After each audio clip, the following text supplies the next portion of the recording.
Sir आप बताएं sir, बात पूरी करें। आप हमें ये समझाएं कि हम इस बात को तो पिछले 15 दिन से या महीनों से समझ रहे हैं कि कैसे किसान के हित में है ये।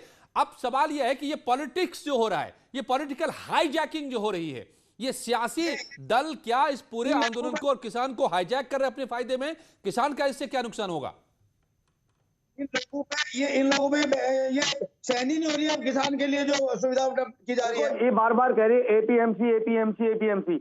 1970 के दशक में एपीएमसी बनाई गई थी और वो इसलिए बनाई गई थी कि किसानों को उनके उत्पाद का उचित रेट मिल सके।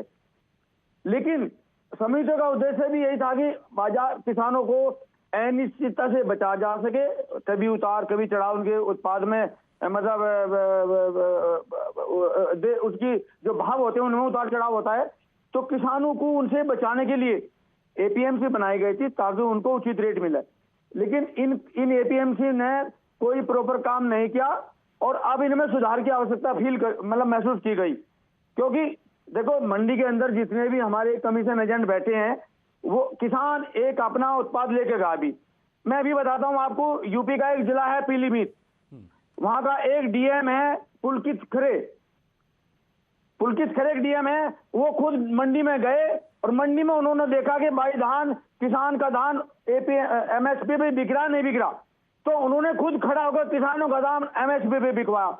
तो ऐसे तो यूपी में देखो सरकारी आदमी भी इतना सपोर्ट करते हैं किसानों के लिए। तो ये अनुराग भदौरिया को, कांग्रेस वालों को सोचना चाहिए कि किसानों के लिए एक फैसिलिटी आ रही है, एपीएमसी के पैरेलल अपना रास्ता खोल लगा है ताकि किसान अपने बाहर आए, अपने राज्य से बाहर अपने कहीं भी उत्पाद को बेच सके, जिससे कि किसान का उत्पाद उचित रेट पर बिके। तो बीमारी का इलाज किया जाता है। अनुराग भदौरिया की बारी, ये कहां से बुलाया है? अनुराग भदौरिया की बारी, प्लीज शंकर जी, मैं आपके पास आऊंगा तब आप बोले। सरकार की चापलूसी कर रहे हैं। अनुराग भदौरिया, इनका नाम भी आगे लिख दो। सवाल मेरे सुन लीजिए please please please please please. No no no no no, अरे हो गया प्रभु प्रणाम। आप नंबर 1 आपको मिल गया। सिर्फ अनुराग भदौरिया, सवाल नंबर 1 हो गए। चलिए ठीक है, मेरा सवाल ये है, मेरा सवाल नंबर 1 है आप, कोई बात नहीं। आपको किसानों का दर्द दिखाई देता है, बेरोजगारों का दर्द नहीं दिखाई देता, कोरोना से उनकी मौतें नहीं दिखाई सब लोग शांत हो जाइए प्लीज। नहीं ऐसे नहीं होगी बात।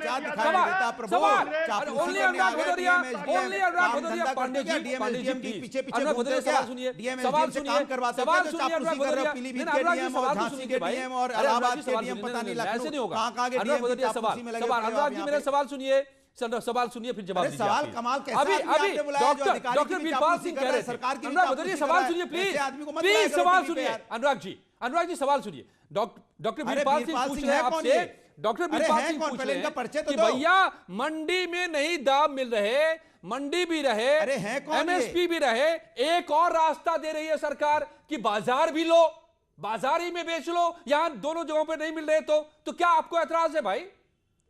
क्यों नहीं चाहते कि किसान बाजार में बेचे? आप खुद कह रहे थे, नेताजी मुलायम सिंह यादव कह रहे थे कि बाजार में बेचो। मुझे ऐतराज इस बात, सुन तो लीजिए, मुझे ऐतराज इस बात का है, आप शायद इस बात को समझ नहीं पा रहे हैं। वो तो खैर सरकार की चापलूसी में वो क्या समझेंगे, उनके आंख पे तो चश्मा चढ़ा है।